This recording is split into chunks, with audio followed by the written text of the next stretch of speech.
क्या आप जानते हैं, जिस क्षण इंसान की सांस टूटती है, उसी क्षण सब कुछ खत्म नहीं होता। शरीर शांत हो जाता है, लेकिन आत्मा नहीं।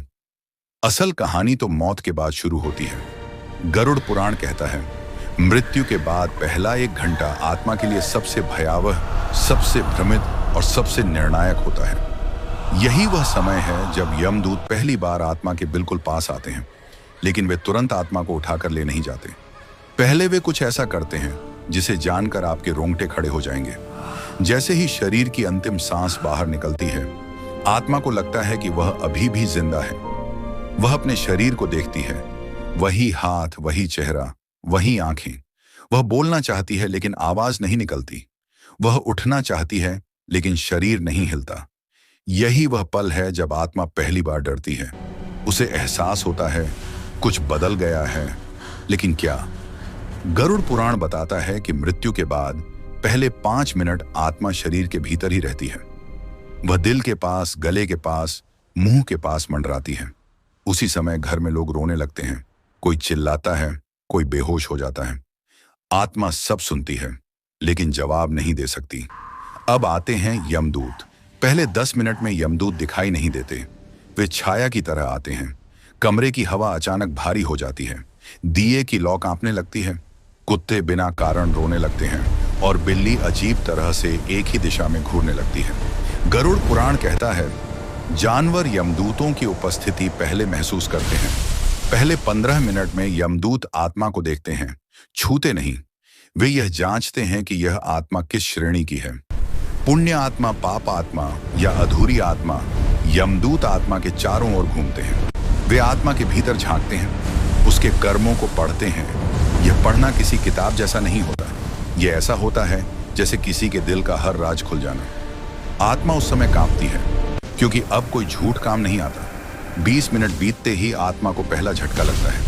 उसे अचानक एहसास होता है, मैं मर चुका हूं। यही वह क्षण है जब आत्मा अपने शरीर से दूरी महसूस करती है। वह अपने शरीर को ऐसे देखती है जैसे कोई पुरानी चीज, लेकिन मोह अभी बाकी रहता है। अब यमदूत सामने आते हैं। गरुड़ पुराण में लिखा है, यमदूतों का रूप वैसा नहीं होता जैसा फिल्मों में दिखाया जाता है। वे हमेशा डरावने नहीं होते। उनका रूप आत्मा के कर्मों के अनुसार बदलता है। पुण्य आत्मा के लिए यमदूत शांत, गंभीर और मौन होते हैं। पाप आत्मा के लिए उनकी आंखें अंगारों जैसी होती हैं। उनकी आवाज ऐसी होती है जैसे हड्डियां चटक रही हों। पहले 30 मिनट में यमदूत आत्मा से बात नहीं करते। वे उसे बोलने देते हैं। आत्मा रोती है, अपने बच्चों को पुकारती है, अपने पैसे, घर, रिश्तों को देखती है और बार बार कहती है, मुझे थोड़ा और समय दे दो। यमदूत चुप रहते हैं, क्योंकि यह मोह टूटने का समय है। गरुड़ पुराण कहता है, अगर इस समय परिवार जोर जोर से रोए तो आत्मा और ज्यादा उलझ जाती है। यमदूत उसे छोड़ नहीं सकते, लेकिन उसे खींच भी नहीं सकते। यही कारण है कि पुराने समय में कहा जाता था, मृत शरीर के पास शोर मत करो। अब आता है सबसे डरावना हिस्सा। 40 मिनट पूरे होते ही यमदूत आत्मा को उसका सूक्ष्म शरीर दिखाते हैं। एक अंगूठे के बराबर आकार, चमकता हुआ, लेकिन बोझिल। आत्मा यह देखकर डर जाती है, क्योंकि अब उसे समझ आता है वापसी का रास्ता बंद हो चुका है। यमदूत तब पहली बार बोलते हैं, और जो कहते हैं वह दिल चीर देता है। जो किया है वही साथ आएगा। अब आत्मा को उसके जीवन के दृश्य दिखाए जाते हैं, लेकिन पूरे जीवन नहीं। सिर्फ वही पल जहां उसने किसी को रुलाया, जहां उसने किसी का हक मारा, जहां उसने किसी की मदद की, जहां उसने किसी का भरोसा तोड़ा। यह कोई सजा नहीं होती, यह आत्मा का खुद का न्याय होता है। पहले 1 घंटे के अंत में यमदूत आत्मा को एक दिशा की ओर मोड़ देते हैं। यमलोक की यात्रा तब शुरू नहीं होती, लेकिन रास्ता तय हो जाता है। अगर आत्मा पुण्यात्मा है तो उसे हल्कापन महसूस होता है, जैसे कोई बोझ उतर गया हो। अगर आत्मा पापात्मा है तो उसे ऐसा लगता है जैसे कोई उसे अंदर से खींच रहा हो। दिल के पास जलन, सिर में भारीपन और भय।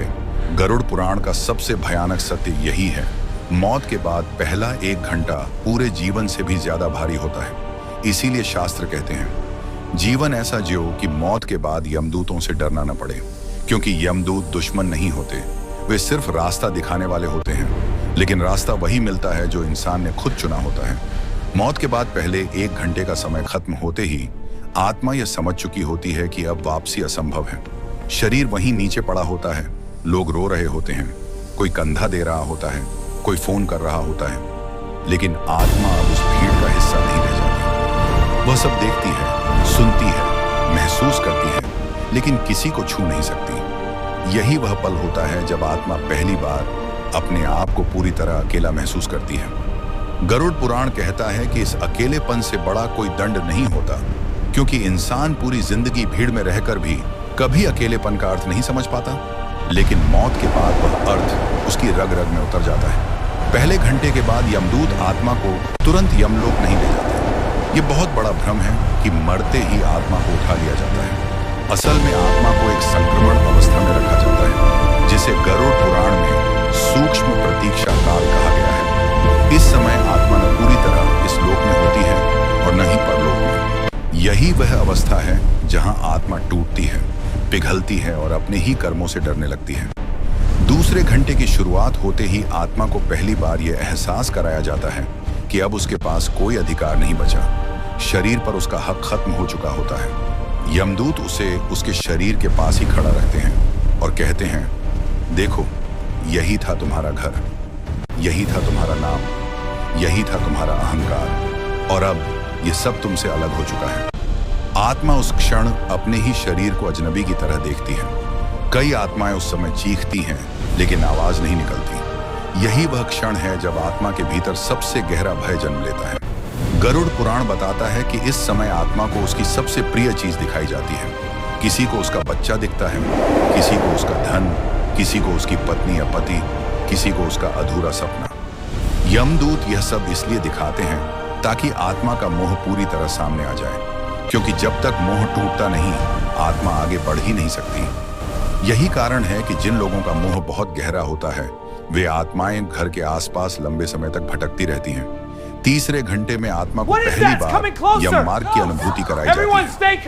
अभी यात्रा शुरू नहीं होती, लेकिन रास्ते की झलक दिखाई जाती है। कुछ आत्माएं उस रास्ते को देखकर ही कांप जाती हैं। गरुड़ पुराण कहता है कि यम मार्ग वैसा नहीं होता जैसा चित्रों में दिखाया जाता है। वह रास्ता आत्मा के भीतर से होकर गुजरता है। जितने पाप उतना अंधकार, जितना भय उतनी कठिनाई, जितना क्रोध उतनी पीड़ा। यह रास्ता बाहर नहीं, अंदर होता है। अब आता है वह समय जिसे गरुड़ पुराण में सबसे निर्णायक कहा गया है, मृत्यु के बाद पहले 6 घंटे। इस दौरान आत्मा को उसके जीवन की सबसे बड़ी सच्चाई समझाई जाती है। यमदूत आत्मा से कहते हैं, तुमने जो किया वही तुम्हारा साथी बनेगा।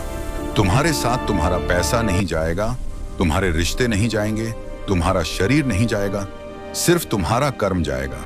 और यह सुनते ही आत्मा के भीतर ऐसा सन्नाटा फैलता है जैसा उसने कभी जिंदगी में महसूस नहीं किया होता।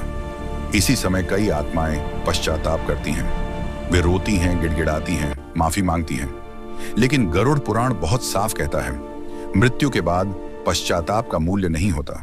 मूल्य होता है सिर्फ स्मृति का। अगर जीवन में स्मृति शुद्ध थी तो आत्मा हल्की रहती है। अगर स्मृति दूषित थी तो आत्मा बोझ बन जाती है। छठे घंटे के आसपास आत्मा को उसके कर्मों के अनुसार वर्गीकृत किया जाता है। यही वह समय होता है जब तय होता है कि आत्मा को किस प्रकार की यात्रा करनी है। कुछ आत्माओं को तुरंत यमलोक की ओर ले जाया जाता है, कुछ को पृथ्वी लोक के आसपास ही रोका जाता है, और कुछ को प्रतीक्षा लोक में रखा जाता है। प्रतीक्षा लोक सबसे भयावह होता है, क्योंकि वहां आत्मा सिर्फ इंतजार करती है, बिना